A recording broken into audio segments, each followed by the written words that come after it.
Bueno, bienvenido a la unidad número 3, aluminio y sus aleaciones, segunda parte. Habíamos dejado en la última clase en comportamiento mecánico en aleaciones de aluminio. Lo que nos muestra esta página son componentes intermetálicos gruesos, que lo podemos considerar a estos componentes sobre base aluminio, como es el cobre, el magnesio, el silicio, cuando están como impurezas, no como aleantes, cuando están como impurezas. En algunas aleaciones el cobre puede ser aleante del aluminio y en otro puede afectarlo como impureza. En este caso estamos hablando como impurezas. Se forman reacciones químicas. Por ejemplo, aluminio 2 cobre, aluminio 2 cobre magnesio, magnesio 2 silicio, ¿sí? Que tienen estructuras cristalográficas diferentes al aluminio y se depositan entre los granos o las dendritas durante el proceso de solidificación. Estas partículas no son útiles, afectan el comportamiento mecánico de las aleaciones. El tema es que quitarlas de los procesos que vimos antes, que básicamente son procesos electroquímicos, lleva o conlleva un costo muy importante, por lo tanto, a veces solamente se la puede remover en el orden de las centésimas o milésimas y quedan ahí. En el entorno de pequeña proporción, tengan presente que estos constituyentes se pueden formar, pero digamos afectarían el comportamiento mecánico, pero en menor escala. Entonces ahí tenemos un costo-beneficio. Removerlas es un costo importante, o la dejamos que se produzcan y tendremos una pequeña caída en los comportamientos mecánicos de la aleación en cuestión. Acá vemos de nuevo una observación micrográfica de cómo se ven algunos componentes intermetálicos gruesos en una barra de aluminio aleado.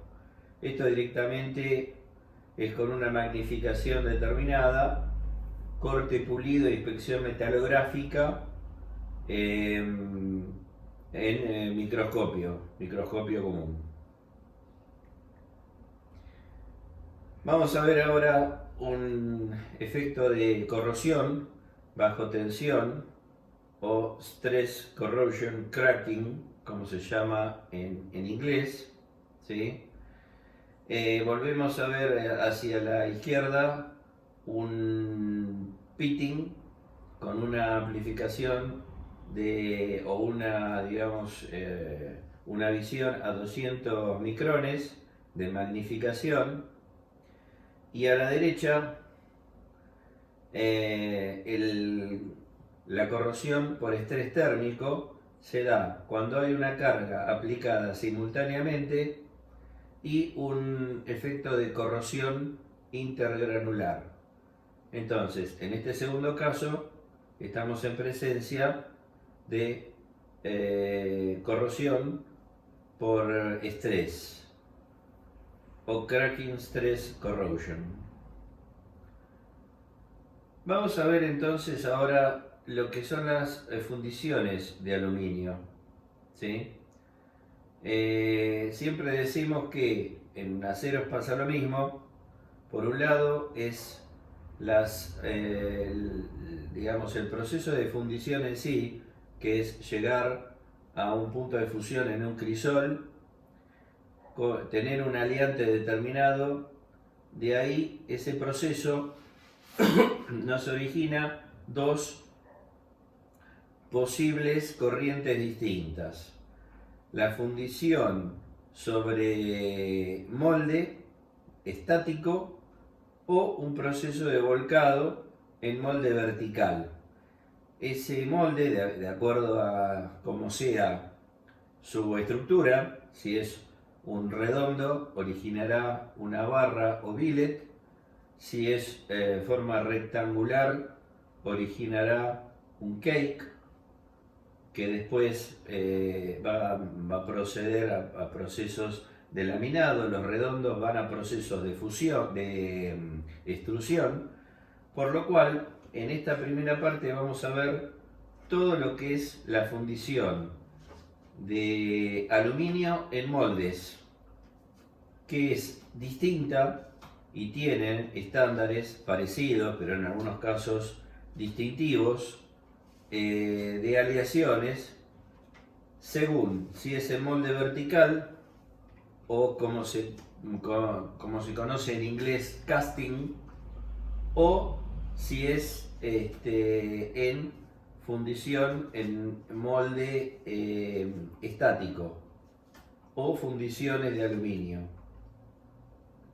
Acá vamos a ver las primeras, ¿sí? La fundición de aluminio tipo casting sobre moldes verticales. Con este proceso se obtiene una estructura bastante homogénea. El metal se vuelca en moldes refrigerados por agua. El caudal de refrigeración, en función de la calidad de la barra, tiene que estar perfectamente regulado.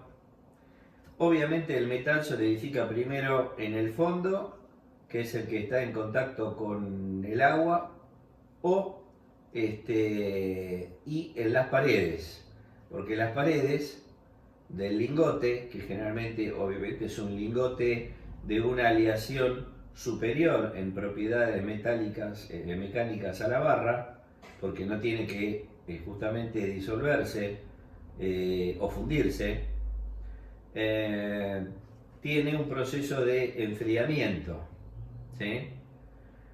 Como habíamos dicho, los lingotes pueden ser redondos o rectangulares, dependiendo de los procesos posteriores a realizar.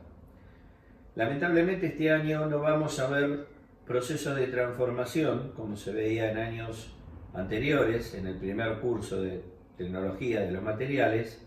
Esto lo van a empezar a ver el año que viene, pero sepan que, de nuevo, si el proceso de fundición es en estructura de molde vertical, de acuerdo a la geometría del molde, pueden ser redondos o rectangulares. Los redondos o barras, los procesos posteriores se llaman procesos de extrusión y salen todo lo que es redondos, barras hexagonales, cuadrados y fundamentalmente todo lo que es a través de procesos de trefilación, diámetros cada vez más pequeños de conductores, ¿sí? En el caso que sea una aleación apta para conductores. O también pueden ser rectangulares. Los lingotes que salen de moldes verticales rectangulares van a dar origen a todos los procesos de prensado y laminado. Veamos entonces la primera parte de la fundición. Vemos el molde, que es de un material muy distinto al metal o a la aleación que estamos fundiendo, porque tiene que tener cualidades de temperatura de fusión, el material del molde, muy por encima del metal que estamos fundiendo, obviamente. Este molde está dentro de una camisa refrigerada, ¿sí? Hay un bottom block, que es un bloque que va bajando continuamente, ¿sí?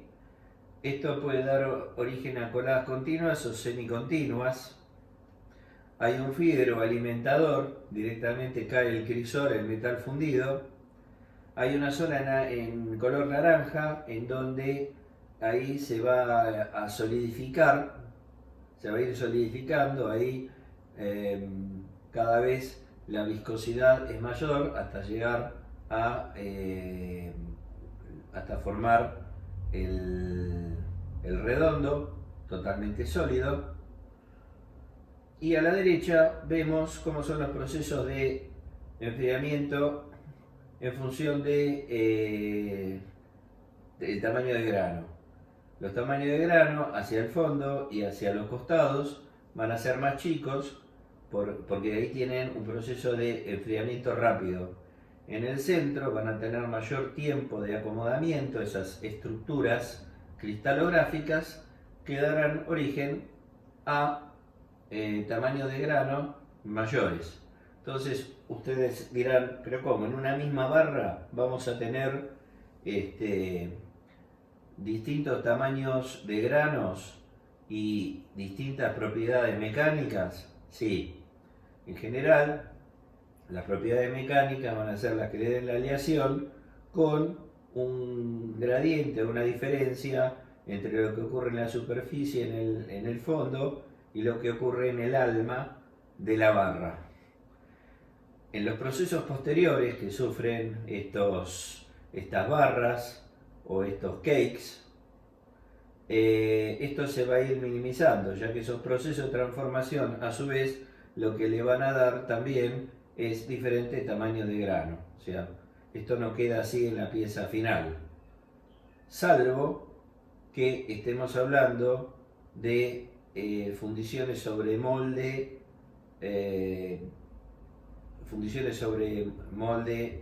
permanente, que eso lo vamos a tratar más adelante. Bueno, el proceso produce de barras redondas hasta cakes que llevan a láminas de todas las medidas requeridas. Involucra procesos complejos de control de enfriamiento. ¿Sí? Set de rodillos refrigerados por agua rotan continuamente para producir los semielaborados. Esto en el caso de fundición continua. La fundición continua, siempre el fundido se está vertiendo sobre el molde y son procesos de alta producción. También están los más usados, que son los procesos de fundición semicontinua. Bueno, los factores metalúrgicos que afectan el fundido de aluminio es la excesiva absorción en el baño de gas hidrógeno, le da fragilidad, por eso en el momento de fundir siempre hay que tener especial cuidado y para eso también se usan las sales fundentes para proteger los baños de la incorporación de oxígeno, nitrógeno e hidrógeno. El hidrógeno en particular le da mucha fragilidad. La oxidación, o sea que se arrastren óxidos de magnesio, sodio, calcio, estroncio y que queden dentro de lo que es la barra o formando parte, digamos, de la aleación como compuestos que se segregan, ¿sí? Esto también afecta a las propiedades mecánicas. La inclusión de elementos extraños, como vimos en la primera parte, ¿sí? Entre ellos boratos, óxidos, carburos, partículas no metálicas. Todo esto afecta, le da discontinuidad a las propiedades mecánicas que tendría la aleación en estado puro. Bueno, el control de la estructura metalúrgica de aluminio básicamente es dimensión de las dendritas o granos. Esto le da el grado de enfriamiento. Mayor enfriamiento, menor tamaño de grano. Menor enfriamiento, mayor tamaño de grano. ¿Cómo se distribuye esa microestructura? Tamaño de grano, que es dimensión de las dendritas, básicamente. El tamaño de grano fino siempre es deseable. ¿Por qué? Porque aumenta la dureza, aumenta las propiedades mecánicas. Al aumentar la dureza, aumenta la resistencia y le da mayor respuesta a tratamientos térmicos. Aunque muchas veces lo que nosotros necesitamos en la aleación no es un tamaño de grano fino, sino es un tamaño de grano intermedio o propiedades mecánicas intermedias. Esto siempre tómenlo de acuerdo a las necesidades mecánicas que va a tener la pieza de diseño final en funcionamiento. Los refinadores de granos son aquellos elementos que, aparte de entrar en aleación, lo que sirven es darle o redondear la forma de los granos, ¿sí? Como las aleaciones con titanio. Bueno, acá empezamos entonces con todo lo que es aleaciones de aluminio y aleaciones de aluminio, pero que son volcadas a moldes verticales que dan lugar a redondos o a cakes, ¿sí? Después vamos a ver una estandarización muy parecida a aleaciones de aluminio, pero de aluminio fundido. Esto es fundición sobre coquilla, moldes estáticos. Ahora vamos a ver en toda esta primera parte la primera, lo que es toda una estandarización de aleaciones de aluminio en lo que es, en inglés se llama casting, o fundir el material y solidificar sobre moldes semicontinuos, continuos, procesos semicontinuos continuos y, digamos, verticales, ¿sí? La serie 1000 es la de aluminio puro, por lo menos 99% de pureza o mayor. La serie 2000 pertenece a sistemas binarios, base aluminio con agregado o aliante cobre. La serie 3000, aluminio manganeso. La serie 4000, aluminio silicio. La 5000 corresponde a base aluminio con agregado de aliante magnesio. La serie 6000 ya son aleaciones ternarias, base aluminio con agregado de aliante magnesio y silicio. La 7000, base aluminio con agregado de aliante zinc y aliante magnesio. Y la 8000, que son aleaciones varias, no son tan usadas. Cada aleación se describe por 4 dígitos y después, posteriormente, hay letras y números que indican tratamiento térmico y condición de la aleación que vamos a ver ahora. La designación de los tratamientos, esto no es para que se lo conozcan de memoria, pero sí sepan que existen, tienen una estandarización diferente a la que vimos en aceros. Es como que está más pormenorizado, ¿sí? E incluyen todo lo que es tratamientos térmicos, tipos de envejecimiento y durezas. Bueno, la F es estado bruto, es el material tal como sale del proceso de fabricación, lo que sería la barra continua o semicontinua o el cake sin proceso posterior. Las O reciben cuando son recocidos, ¿sí? Ya sea materiales de forja o de trabajado de frío, como de fundición. El O1 es un recocido a elevada temperatura, el O2 es sometido a tratamiento termomecánico, etc. Las H son designaciones de trabajado en frío, ¿sí? Esto es ya sea forjado en frío. El H es finalmente el estado de acritud. Cuando se ha realizado un endurecimiento por deformación, se le llama H. El H1 es un endurecido por deformación hasta obtener el nivel deseado y sin tratamiento posterior, sin ningún tratamiento térmico posterior. El H2 es un endurecido en exceso por deformación y recocido parcial. Cuando tenemos un endurecido en exceso y después un proceso de recocido parcial, es H2. Cuando viene con acritud estabilizado es H3. Cuando viene con acritud y lacado, o sea, un proceso de pintado, es H4. Para los tratamientos térmicos, T denomina a materiales que han sido endurecidos por tratamiento térmico con o sin endurecimiento por deformación posterior, ¿sí? Por forja. El T1 es un enfriado desde una temperatura de fabricación realizado a una elevada temperatura y envejecido en forma natural. Un T2 es un enfriado de un proceso de fabricación realizado a una alta temperatura. Luego tiene un trabajado en frío y finalmente un tercer proceso que es un envejecido de forma natural y así sucesivamente. Tenemos varios tipos de tratamientos térmicos combinados que finalmente nos van a dar una tabla de este tipo, en donde si empezamos a ver de izquierda a derecha, primero vamos a tener los 4 dígitos de la serie, 1000, 2000, 3000, 4000, 5000, 6000, 7000, 8000, que nos va a indicar si es una, digamos, es un estado de aluminio puro, la serie 1000, o son aleaciones con cobre, manganeso, silicio.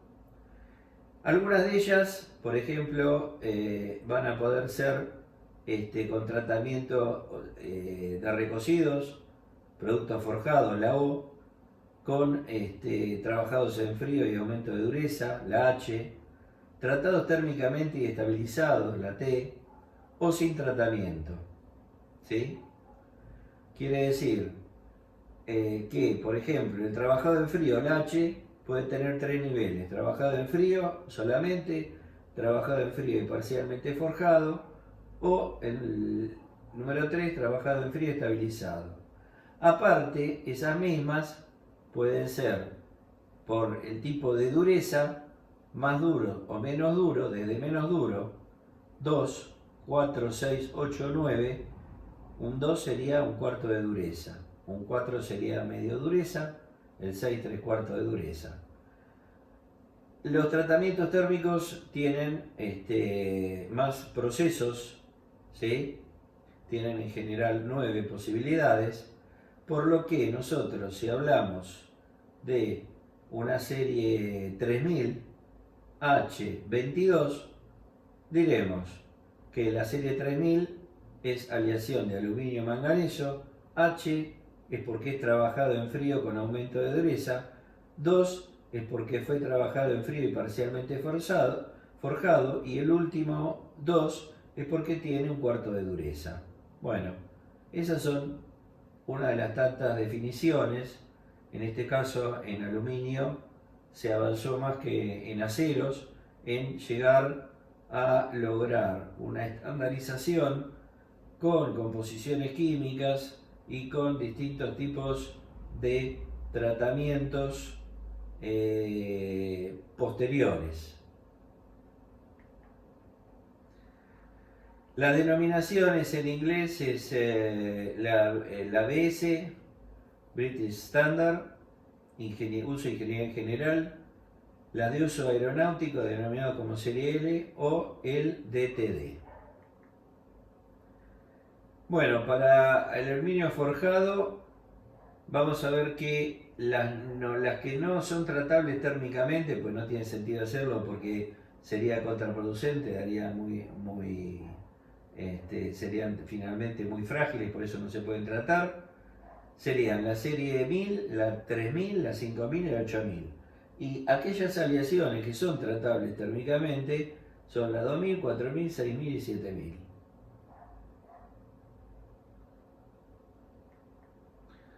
Bueno, acá tenemos otra tabla en donde nos muestra los distintos tipos de aliantes, la base de aluminio hacia la izquierda, la base a la derecha tenemos el zinc, el magnesio, el cobre, el manganeso, el silicio, que da lugar a los distintos tipos de aleaciones separadas en aquellas que se pueden endurecer por envejecimiento, las que son aleaciones casting alloys, ¿sí? Y las que se pueden endurecer por trabajo, por trabajado, en frío o en caliente. Bueno, finalmente tenemos el aluminio de alta pureza, la serie 1000, que es aluminio super puro, ¿sí? Tiene prácticamente un 1% total de impurezas, tiene baja resistencia a la tracción. La aplicación básicamente son conductores eléctricos, equipos de procesos químicos, foil, parte decorativa, ¿sí? Esto es básicamente el aluminio de alta pureza serie 1000. Aquí vamos a dejar y vamos a retomar en la próxima clase, parte 3.